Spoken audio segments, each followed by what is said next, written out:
예, 큰 힘과 연결하면서 살라라는 제목으로 하나님 말씀 증거하도록 하겠습니다. 우리 나이 든다라는 것은 반드시 성숙해진다라는 것과 일치하지만은 않는다고 생각을 합니다. 일단 나이가 들면은 힘이 생깁니다. 그죠? 이렇게 돈도 생기고 권력도 생기고 힘이 생깁니다. 지혜와 경험이 축적이 되고 또 뭐 돈도 모이기 때문에 그렇다고 생각을 합니다. 그리고 나이가 들면 시간이 가면 갈수록 이게 좀 잘못되면요 자기중심적이 될 가능성이 큽니다. 에고에 사로잡힐 가능성이 크다라는 것입니다.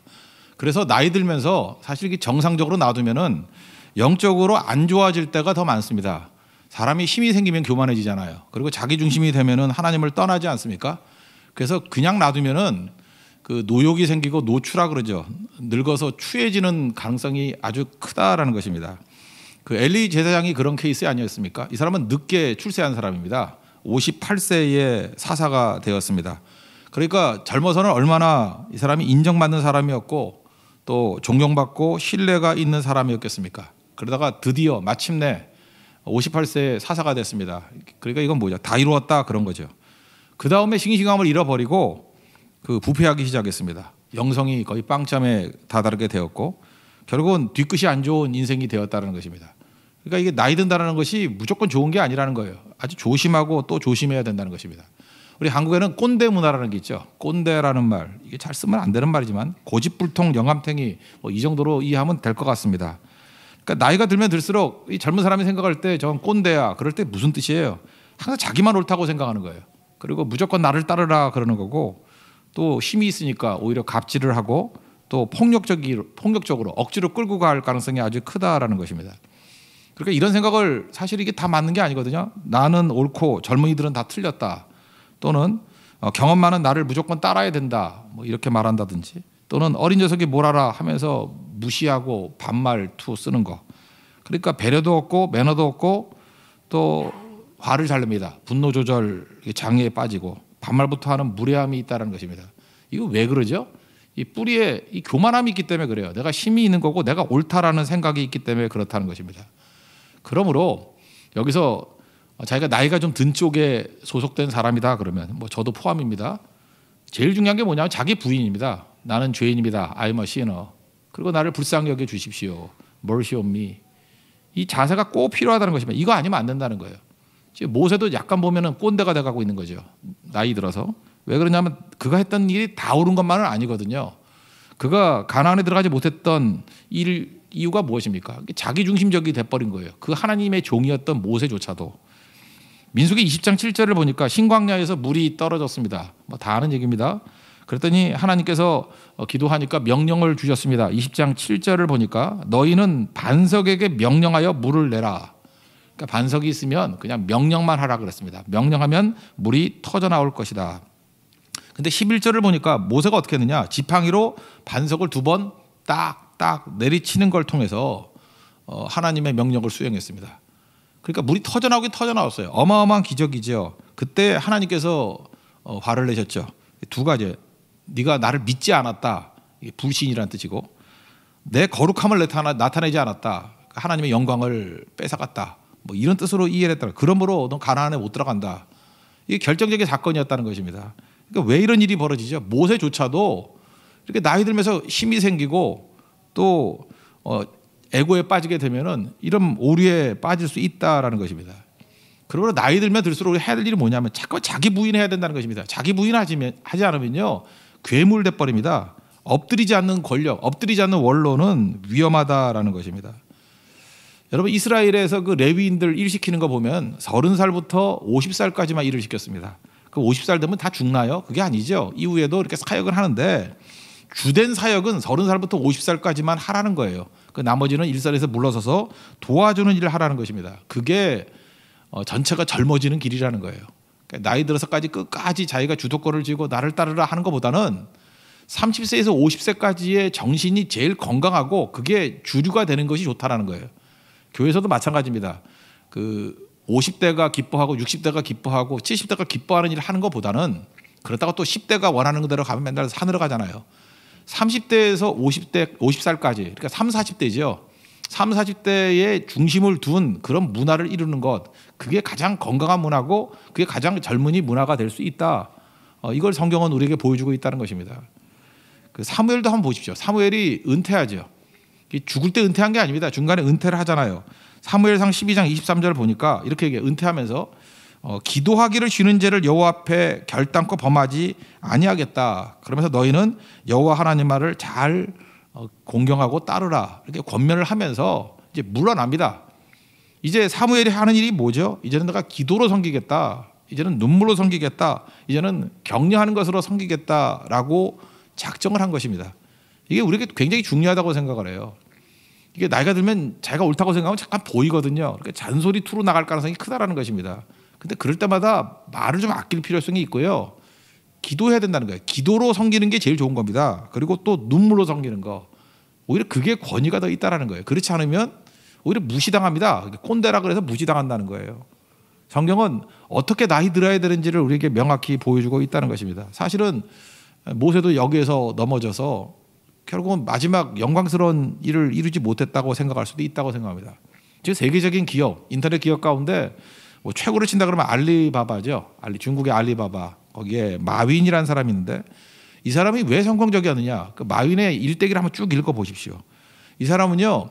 젊은 세대를 믿는 그런 신선함이 있었어요. 어찌 보면 예수 믿는 것 같지도 않은데 성경에 나오는 얘기를 그대로 이제 파악하고 있는 것 같아요. 전 세계 29% 전자상거래를 지금 장악하고 있습니다. 그러니까 뭐 어마어마한 거죠. 성공 비결이 뭐냐? 물론 인터넷 변화되는 걸 뭐 잘 감지했다 이것도 있지만 청년 세대에 대한 신뢰라 그래서 신뢰, 믿는 거예요. 그러니까 30에서부터 50세까지 성경에서 말하는 일꾼들을 믿는 거와 마찬가지로 똑같은 원리예요. 30에서 50세까지의 그 문화를 중심으로 이끌어가겠다라는 신뢰예요. 사실 그 전자상거래라는 게 이런 거 아닙니까? 옛날 같으면 말도 안 되는 거죠. 생명부지의 사람에게 돈을 보냅니다. 한 번도 보지 못한 물건을 받아들입니다. 그게 전자상거래 아니에요? 여기에 신뢰가 없다 그러면 이게 이루어질 수가 없는 거죠. 여러분 가끔 인터넷으로 물건 살 때도 너무 싼 거 이거 사기 힘들죠. 요즘 귀한 거 같으면은 오히려 이렇게 비싸더라도 좀 신뢰가 있는 기업에서 사지 않습니까?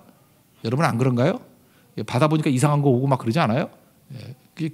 그 신뢰가 없으면 이게 다 깨져버린다라는 것입니다. 20년 전에 나왔던 책인데 프란시스 후쿠야마라는 사람이 일본계 미국인인 것 같아요. 프란시스 후쿠야마가 썼던 트러스트라는 책이 있었습니다. 굉장히 좋은 책이었는데 거기 보면 각 국가 경쟁력의 중요 요소가 뭐냐 하면 신뢰도라는 거예요.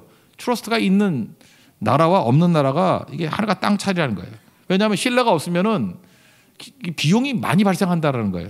한번 생각해 보십시오. 여러분들이 만약 어떤 적군이 숨어 있는 데가 있어요. 어디서 막 칼 들고 나오고 총 들고 나오고 그래요. 그럼 빨리 전진할 수 있어요? 척후병 보내가지고 누구 있는지 봐야 되고 수색하면서 가야 되잖아요. 그죠? 언제 뒤에서 덮칠지 모르니까. 그러면 전진 속도가 되게 느리겠죠. 반면에 다 우리 편이고 다 신뢰할 수 있는 관계라 그러면 이제 걱정할 필요 없잖아요. 막 뛸 수 있죠. 그래서 교회도 마찬가지입니다. 교회도 서로 간에 신뢰 관계가 생기면요. 그냥 하나님의 일을 하는데 집중하기 때문에 엄청나게 많은 일을 빠른 속도로 할 수 있어요. 근데 신뢰가 없으면 어떻게 하죠? 저게 우리 편인지 아닌지 저거 믿어야 될 사람인지 아닌지 모르니까 전진이 안 되는 거예요. 일이 안 되는 거예요. 그러니까 신뢰라는 것이 그만큼 중요하다는 것입니다. 이 마윈이 강했던 이유가 바로 그거예요. 그런 젊은이들, 이 청년들에 대해서 신뢰해 주는 거예요. 그 신뢰했다는 것을 알 수 있는 것 중에 하나가 뭐냐면 임원진의 연령대가 30대 40대입니다. 그리고 지금 그 회장이 바뀌었는데 장융이라고 자기는 물러나고 장융을 CEO로 세웠거든요. 72년생입니다. 그러니까 자기보다도 10살 이하 되는 72년생이면 우리 교회로 가면 13기니까 아직까지는 아슬아슬하게 40대죠. 그러니까 회장이 40대예요. 그러니까 뭐 임원진들은 다 30대고 그렇게 이끌어가니까 빨리빨리 오더라는 것입니다. 여러분 우리 젊은이들 이제 취업을 할 때 왜 대기업만 가려고 그러고 중소기업은 안 가려고 그러냐? 오히려 중소기업에 기회도 많고 그러지 않느냐? 이런 얘기를 나눠봤습니다. 그랬더니 중소기업에 가서 왜 힘드냐 했더니 월급이 적은 것만이 아니더라고요. 중소기업 가가지고 일으킬 마음도 있답니다. 근데 월급 적어서 안 가는 게 아니고 두 가지 때문에 그렇다는 거예요. 일단 사장이 쓰레기 사장이래요. 사장의 정신이 건강하지 않대요. 그러니까 사장님이 되려 그러면요. 믿음직해야 되고 존경심이 있어야 돼요. 한마디로 옳아야 된다고요. 그러니까 우리 사장님은 정말 옳은 분이야. 존경할 만한 분이야. 그런 회사는 돼요. 우리 교회도 지금 몇몇 그 CEO 중에서 탁월한 사람들이 있는데 뭐 아주 큰 회사는 아니지만 직원들이 딴 건 모르지만 저 사람은 믿음 있는 사람이고 저 사람은 헌신적인 사람이고 존경할 만해. 그러니까 회사의 직원들이 떠나질 않아요. 모여들어요. 그게 되는 거죠. 근데 중소기업이 뭐 작아서 안 되는 게 아니라는 거예요. 그 사장이 문제, 쓰레기 사장이 문제라는 거예요. 정신이 썩었어요. 돈밖에 모르고 권모술수밖에 모르고. 그러니까 건강하게 서 있으면은 그 회사, 그러니까 사장의 신뢰도에 따라서 회사의 가치가 달라진다는 것입니다. 또 하나 드는 게 뭐냐면 꼰대 선배래요. 선배가 불합리하고 모순을 강요한답니다. 뭐 쓸데없는 회식 가자 그러고 야근을 강요하고. 그러다 보니까 그 밑에서 도저히 일을 못 하겠다는 거예요. 그 대기업은 뭐 이런 거 없냐? 있긴 있더라도 거긴 뭐 견제 조치가 있잖아요. 그래서 이거보다는 훨씬 더 합리적이라는 거예요. 그래서 결국은 불합리를 못 견디는 거예요. 그러니까 결국은 무엇입니까? 그 문화의 문제라는 거예요. 좋은 문화. 여러분, 이 크리스찬들이 직장에 들어가서 좋은 문화 만들어야 됩니다. 좋은 사장 돼야 되고요. 좋은 선배 돼야 되고. 그러면 주변의 사람이 떠나갈 리가 없겠죠. 근데 이게 꼰대들이나 하고 있으니까 이게 문제가 되는 거죠. 그러니까 뭐예요? 나이 들면 들수록, 지위가 올라가면 올수록 제일 먼저 해야 될 일이 뭐죠? 자기 부인. 자기 부인에서 나는 틀렸습니다. 죄인입니다. 나를 불쌍히 여기십시오. 이 마음이 있어야만 된다는 것입니다. 여기서 지금 모세가 죽었다는 얘기가 나오는데 이건 뭐 육신의 죽음도 되겠지만 이게 자기 자아 죽음이 꼭 필요하다는 거예요. 나이 들면 들수록. 그래야 하나님 앞에 쓰임 받을 수 있다는 것입니다. 뭐 저도 이제 거기에 해당되는 사람이죠. 저도 뭐 교회에서 담임 목사니까 더 겸손해야 되고 더 예의 발라야 되고 더 자기 부인해야 되고 항상 내가 틀릴 수 있다라는 것을 인정하면서 나는 죄인입니다. 나를 불쌍히 여겨 주십시오. 이 모습이 있을 때 비로소 건강함이 있게 된다는 것입니다. 우리 모세가 걸어왔던 그 길, 훌륭한 길이지만 마지막에 이렇게 무너졌던 것과 마찬가지로 누구나 다 이게 에고를 내세우다가 무너질 수 있다는 것입니다. 우리가 자기 부인을 통해서 나이 들어갈 때에도 하나님 앞에서 온전하게 설 수 있는 우리 믿음의 신실한 종 되기를 바랍니다. 그 다음에 이제 젊은이, 청년 여호수아의 관점에서 볼 건데 겸손을 가장한 위축에 빠지면 안 된다는 것입니다. 그러니까 젊은이들은 어떻게 해야 되냐면 큰 권위와 큰 힘과 항상 연결되는 것을 꼭 해야 된다라는 거예요. 그 젊은이들은 꼭 이래요. 자기는 아직은 내 때가 아니라고 생각하고 맨날 어린애인 줄 알아요. 그래서 내가 뭘 합니까? 이러고 어린 나이에 내가 뭐가 될 수 있겠습니까? 그게 아니라는 것입니다. 그 디모데전서 4장 12절 보면 사도 바울이 믿음의 아들 디모데에게 이렇게 얘기합니다. 누구든지 내 연소함을 업신여기지 못하게 하라 이렇게 말씀합니다. 너 어리다 그래가지고 무시당하지 마, 업신여긴 당하지 마 이런 얘기죠. 그러니까 무슨 생각을 해야 되냐면 나이가 어리다고 맨날 양보만 하고 안 한다 그러지 말고 하나님께서 어떤 일을 맡겨주시거나 직장에서 맡겨주면요 젊어서부터 자꾸만 적극적으로 하는 거를 해야 돼요. 물러서지 말고 하라고요. 십자가를 지고 책임을 지는 것으로 나가야 된다는 것입니다. 교회는요 그 연장자 순으로 뭘 시키면 안 되는 거예요. 어떤 때는 이렇게 좀 막 섞여 있을 필요성이 있습니다. 저는 20살짜리가 우리 간사인 사람이 있죠. 난 참 좋다고 생각해요. 그 20살이니까 밑에 있는 사람들은 뭐 전부 다 나이가 많은 사람일 거 아니에요. 그 얼마든지 영적으로 그 간사 역할을 감당할 수도 있다고 생각을 합니다. 그러니까 이런 거를 두려워하지 말고 자꾸만 나갈 생각을 해야 된다는 거예요. 제일 듣기 싫은 소리가 뭐냐면 저는 어려서 못 하겠어요. 어리기는 늙어도 한참 늙었다 그 소리 하고 있거든요. 그런 소리 할 필요가 없다는 것입니다. 옛날 같으면요 뭐 대학교 2학년 3학년이면 간사 다 하고 뭐 100명씩 이끌어가고 그런 일 다 하고 뭐 4억 5억 정도 되는 예산도 처리할 수 있고 그랬다고요. 그래야 인물이 나오는 거죠. 절대로 이게 미루지 않는 모습이 있어야 된다는 것입니다. 여러분 젊었을 때는 이런 생각을 하죠. 나는 정보와 실력이 있으니까 이걸로 힘이 될 거야. 물론 그것도 힘이 됩니다. 정보와 또 실력이 있으면은 그것도 굉장히 큰 힘을 주긴 주죠. 그렇지만 젊은이들은요 그런 정보와 실력을 가지고 나아가면 절대 리더가 될 수 없습니다. 리더십을 발휘할 수가 없어요. 젊었을 때 필요한 게 뭐냐면은 그 정도는요 돈 주고도 살 수 있는 거 아니에요? 그런 일꾼들은 더 많이 기도하고 더 많이 엎드리는 하나님과 연결이 돼야 돼요. 더 큰 힘과 연결이 돼야 된다고요.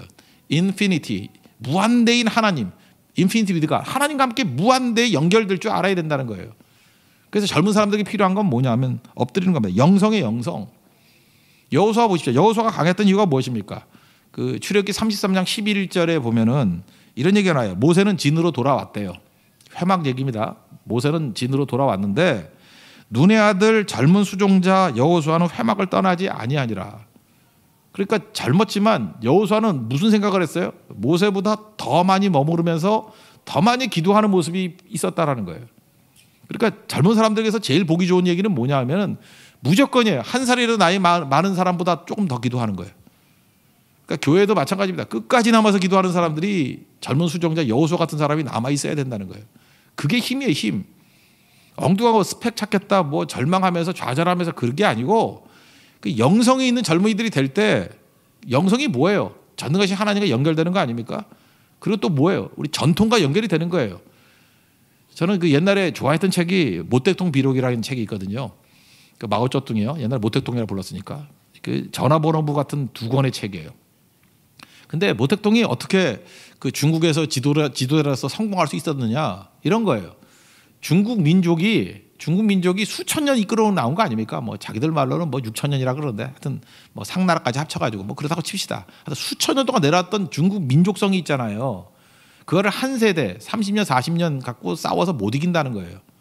그래서 자기는 중국 민족성과 싸우려고 하지 않는데요. 자기가 중국 사람이니까 중국인을 제일 잘한대요. 그 민족성을 이용할 뿐이다. 난 거기서 무릎을 쳤어요. 우리 젊은이들이 꼭 가져야 될 생각이 뭐냐 하면 적어도 이런 자세가 필요하다고요. 여러분들이 이제까지 갖고 왔던 모든 이 시대의 흐름하고 부딪혀 싸워봐야 일 개인이 싸우고 한 세대가 싸워서는 절대 못 이깁니다. 그러면 젊은이들 해야 될 일이 뭐죠? 보다 큰 권위하고 연결이 돼야 돼요. 내가 뭘 하겠다고 나가면 절대 못 이깁니다. 근데 전능하신 하나님과 연결이 돼야 되고 그다음에 우리 교회 전통도 있잖아요. 신앙의 전통이 있잖아요. 그 흐름 속에 들어가서 그 전통을 등에 업고 나가면 이기는 거예요. 하나님을 등에 업고 나가면 이기는 거라고요. 이런 젊은이가 한 시대를 바꿀 수 있는 젊은이가 될 수 있다는 것입니다. 오늘도 보십시오. 8절을 9절을 보면은 모세가 눈의 아들 여호수아에게 안수하였으므로 그에게 지혜의 영이 충만하니 성령 충만했다 그런 얘기 아니에요. 그게 능력과 지혜의 영인 성령께서 그와 함께 하시니까 능력 가운데 서 있다라는 거죠. 그래서 젊은이들은요 무조건요 업신여기는 젊은이들은 그건 깡통들이에요. 업신여기지 않는 비결이 어디에 있습니까? 엎드려 기도하는 거예요. 저는 만 30살에 담임 목사가 됐습니다. 제가 만 30살인지 모르고 담임 목사로 데려왔대요. 그때 좀 늙어 보이는가 보죠. 만 30살이니까 30살에 담임 목사가 됐더니 뭐 사람들이 충격을 받는 거예요. 뭐 그러면서 우리 아들보다 어리다느니 어떤 분은 뭐 손자보다 어리다느니 뭐 자꾸 이런 얘기를 하는 거예요. 한마디로 이제 무시하는 거죠. 제가 엄청 무시당했습니다. 그래서 이 별것도 아닌 것들이 잠깐 무시하네 이런 생각이 들더라고요. 그래서 제가 담임 목사 첫 해 했던 일이 뭐냐면 새벽기도 와가지고 강대상에서 엎드려 12시까지 무조건 기도만 했어요. 그러니까 누구 쳐다도 안 보고 얘기도 안 하고 그냥 새벽기도 딱 끝나면 12시까지 물론 100% 기도한 건 아닙니다. 엎드려 잘 때도 있었고 뭐 성경 읽을 때도 있었지만 하여튼 강대상을 떠나지 않고 기도했어요. 그랬더니 맘먹자고 나오는 사람들 다 도망가던데요. 중요한 거예요. 그죠? 30살에 담임 목사 할지라도 업신여긴 당하는 게 하나님의 뜻이 아니에요. 그럴 때 어떻게 하면 되죠? 내가 너보다 아는 게 많어. 내가 너보다 뭐 나은 게 많어. 그래가지고 절대 못 이겨요. 전능하신 하나님을 등에 업고 나가는 거예요. 그 뭐예요? 엎드리는 거죠. 이런 엎드린 그런 젊은이 나와야 됩니다. 그런 여호수아가 바로 그런 전법 아니었어요? 모세보다 더 오래 진에 머물렀다니까요. 회막에 머물러서 기도하는 종이었다고요. 그게 건강함이에요. 나이 드신 분들은 자기 부인이 있어야 되고요. 오히려 젊은 사람들은 자기 부인보다도 더 중요한 건 뭐냐면 전능하신 하나님을 등에 업고 가는 거예요. 보다 큰 힘과 연결되는 힘, 그게 중요하다는 것입니다. Infinity with God, 하나님과 전능하신 하나님과 연결되는 거. 그러니까 여러분들 무슨 얘기를 할 때 젊은이들일수록 내 생각에는 제발 이런 소리 하지 말아요. 그 사사기 21장 25절 보니까 그때는 각기 소견에 옳은 대로 행했다 그러잖아요. 내 생각에는 내 소견으로는 그게 어피니언이거든요. 내 견해로는 그런 아무 힘 없어요. 젊은 사람이 뭐 와가지고 내 견해로는 이래봐야 누가 듣겠어요 그거를. 근데 말씀이 이르기를 Bible says. 그죠? 말씀이 이르기를 그러니까 말씀대로 그러면 누가 덤비겠냐고. 그러니까 젊을 때일수록 말씀을 등에 업어야 되고요. 말씀이 이름으로 난 이걸 합니다. 하나님을 등에 업어야 돼요. 하나님께서 이러심으로 난 이렇게 합니다. 이게 중요한 거예요. 그러지 않으면 아무것도 아니죠. 또 하나는 뭐예요? 더 희생하는 것입니다. 엎드려 희생하는 거. 디모데전서 6장 5절 보니까 부패해진다고. 마지막 때 부패해지는데 특징이 경건을 이익의 재료로 삼는 시대가 온다고. 이민교회 가잖아요. 미국이나 뭐 캐나다나 이민교회 가면은 목회자들의 권위가 한국보다는 덜한 것 같아요. 그 왜 그러느냐? 뭐 이민 교회이기 때문에 그러냐? 그렇게 아니고 이민 교회 때문에 그런 게 있는 것 같아요. 두 가지가 있는 것 같아요. 그 이민을 가잖아요. 그러면은 누구나 우리 한국 사람 이민 가면 누구나 원하는 게 두 가지예요. 영주권 얻는 거 하고 영주권이 쉽게 안 나오는가 봐요. 그죠? 영주권 얻는 거에 다 걸려 있어요. 목회자들도 걸려 있고 성도도 걸려 있고 또 하나는 좋은 학군. 하여튼 애 공부시키는 데 우리 한국 사람 뭐가 있어, 그죠? 좋은 학군. 그래서 자기들끼리 알거든요. 어디가 좋은 학군인지. 거기 들어가는 거. 그러다 보니까 목회자나 성도나 다 원하는 게 똑같아. 그래서 선교사도 똑같아요. 목회자도 학부모다. 선교사도 학부모다. 그게 참 무서운 말이에요, 그죠? 선교사님들도 보면은 애들 교육시키기 좋은 도시로만 다 모여들어. 그러니까 영혼 살리는 데 관심 있는 것보다는 애 새끼들 공부시키는 데 관심이 더 많아. 그러니까 권위가 탁 떨어지고 저만 해도 후원하기 싫은 마음이 생기고 막 그래요. 그죠? 이건 못 들은 걸로 하세요. 하여튼 그런 마음이 생겨요. 그죠? 그런 게 생긴다고. 그러니까 무슨 얘기냐면 니드가 똑같은 거예요. 니드가. 그러니까 아무 힘이 없는 거죠. 근데 그래도 한국은 좀 다르지 않아요? 한국은 성도들이 원하는 것과 목회자가 원하는 게 좀 다르잖아요. 그의 나라와 그의 의, 뭐 희생, 뭐 이런 게 있지 않습니까? 그래서 달라지는 거예요. 젊은이들도 마찬가지. 젊은이들도 똑같은 거 추구하고 나가면 안 되고 무조건 희생하고 나가면 그거보다 강한 것은 없다는 것입니다. 하나님의 뜻이 뭐예요? 저 있잖아요. 원리라고 원리, 프린스플이라고. 그 프레딕션이 아니고 뭘 예언하고 미래 때려 맞추는 게 아니고 원리 붙드는 거라고 원리. 그리고 과정이라고 프로세스라고. 그러니까 다윗도 자기가 왕이라는 게 목표라 그러면은 사울왕 죽여버리고 자기가 왕 되는 거죠. 쿠데타 일으켰을 거 아니에요. 근데 그게 아니라 원리잖아요. 여호와의 기름 부은 종을 나는 죽일 수 없다. 요셉도 마찬가지죠. 원리죠. 내가 하나님 앞에 어떻게 득지하리요. 원리 붙들고 나갈 때 언제나 이기는 종이 되더라는 것입니다. 원리가 뭐예요? 그 과정 속에서 십자가 지는 모습이 있는 거죠. 여러분 하나님 앞에 그런 모습으로 나아가는 하나님 종 되기를 바랍니다. 그래서 젊을 때 꼭 해야 될 일이 뭐냐 하면은 희생 배워야 되고요. 그러니까 유다 지파 같이 힘든 일을 짊어지고 나가는 것을 꼭 해야 되고 위치가 중요해요. 어디에 있는지. 하나님 품 안에 있는 게 중요해요. 그리스도 안에 있는 게 중요해요. 그 캐직 총회 할 때요. 허든 테일러가 그 캐직이라는 총회가 있거든요. 이렇게 사경회 같은 게 있는데 거기 나서 이제 간증을 했어요. 이제 중국에 사역하다가 와가지고 저는 중국 사역을 하면서 여러 번 패배를 경험했습니다. 그래서 하나님 앞에 왜 나는 사역이 안 되는지를 놓고 승리를 위해서 하나님 앞에 기도했습니다. 그럼에도 불구하고 사역의 승리가 많이 오지 않았습니다. 어느 날 요한복음 15장 말씀을 묵상하면서 거기 5절에 보면 예수님은 포도나무 우린 가지라 그러잖아요. 붙어 있으면 열매 맺는다고. 그 말씀을 읽으면서 예수님께 붙어 있게 해달라고 하는 기도를 했고 붙어 있다라는 믿음이 생겼습니다. 그랬더니 승리가 왔습니다. 그런 고백을 해요. 여러분 우리가 이 땅을 살아가면서 이렇게 신앙생활이 힘들고 사는 게 힘든 이유가 뭐냐면 그 안에 생각보다 자기 노력이 많이 들어가서 그래요. 내가 뭘 하고 내가 노력해가지고 내가 발버둥을 쳐서 뭘 이룰 거야. 그런 사람은 곧 번아웃 돼버립니다. 다 타버려요. 모세가 불타는 떨기나무라는 게 그거죠. 아무리 해도 이게 타지 않는 거, 소멸되지 않는 거. 그건 바로 뭐냐 하면 붙어있는 나무예요. 주님 안에 거하는 나무. 그러면 양분 얻어가지고 저절로 열매 맺는 거고 쉽게 나가게 된다라는 것입니다. 그래서 우리 젊었을 때 꼭 해야 될 일은 뭐냐? 젊었을 때는 너무 자기 힘이 강해가지고 내가 하면 다 될 것 같이 보여요. 근데 그렇지 않습니다. 머무는 게 중요해요. 예수님께 붙어 있는 게 중요하다고. 시편 1편도 보세요. 시냇가에 심은 나무 나오잖아요. 뭐라고 돼 있죠? 시냇가에 심은 나무가 철을 따라 열매를 맺으며 그 잎사귀가 마르지 아니함 같으니 그가 하는 모든 일이 다 형통하리로다. 스펙이 좋아서요? 노력해서요? 아닙니다. 시냇가에 심은 나무기 때문에 그래요. 위치가 좋아서. 주님 안에 머무르는 것 꼭 훈련해야 된다는 것입니다. 젊었을 땐 자기 힘 믿으면 안 되고요. 주님께 붙어 있는 거예요. 더 큰 힘에 이렇게 붙어 있는 거예요. 그리고 말씀 의지하는 거예요. 내 소견에는 내 뜻은 그거 아니고 말씀을 의지해서 나아가는 거예요. 그럼 제일 강할 수 있다는 것입니다. 여러분 젊은이들은 이렇게 하나님 앞에 붙어 있는 영성을 배우길 원합니다. 그럼 제일 잘 쓰임 받을 수 있다는 거예요. 어떤 그 젊은 리더인데 청년 리더예요. 나이도 어리고 그런데도 불구하고 새신자가 왔는데 그 사람을 통해서 굉장히 많이 변화가 됐어요. 그래서 너무 좋은 리더예요. 저렇게 사람을 변화시킬 수 있는 리더라 그러면 정말 좋겠구나. 저는 잘 되는 게 전부 좋거든요. 그래서 궁금해서 그 새신자한테 물어봤습니다. 너는 교회 와서 뭘 배웠니? 제가 말하는 거는 교회도 교회지만 그 리더 밑에서 뭘 배웠니? 뭐 그런 걸 물었어요. 뭘 배웠니? 딱 한마디 하더라고요. 눈물을 배웠습니다.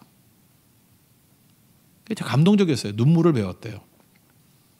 일단 예배 드릴 때 그렇게 눈물을 많이 흐르는데 구원의 감격의 눈물이 있고 기쁨의 눈물이 있고 그리고 자기뿐만 아니라 그 양떼들 위해서 항상 눈물이 있대요. 그리고 되면은 감사의 눈물이 있고 초신자가 오자마자 눈물을 배웠대요. 그 리더가 안 될 리가 없죠. 그죠? 어리지만 강한 이유가 눈물의 훈련이 있기 때문에 그렇다라는 것입니다. 눈물을 배우십시오. 저는 눈물 있는 청년이 메마른 노년보다 훨씬 강하다고 생각을 합니다. 그러니까 젊으면 젊을수록 속지 말아야 됩니다. 영성이 중요해요. 더 큰 힘과 연결되는 것들이 필요한 것입니다. 그게 젊은이들에게 주시는 말씀이고 나이가 들면 들수록 힘이 생기고 오히려 자기중심적이 될 가능성이 커요. 자기 부인하면서 자기 자신을 십자가에 못 박는 것들이 필요하다는 것입니다. 우리 이 자리에서 모세 자리에 있는 분들도 계실 것이고 여호수아의 자리에 있는 분들도 계실 것입니다. 꼰대 되지 마십시오. 자기 부인하면 싱싱해집니다. 그리고 유치하게 살지 마십시오. 자기 거 외쳐봐야 그 달걀로 바위치기입니다. 젊은 사람일수록 더 큰 힘인 변치 않는 힘인 하나님과 연결이 되시고 엎드릴 줄 아는 그래서 말씀에서부터 나오는 하나님께로부터 나오는 힘으로 이기는 종 되는 축복이 임하기를 기원합니다. 모두 자리에 일어나겠습니다. 거친 주의 십자가 찬양하겠습니다.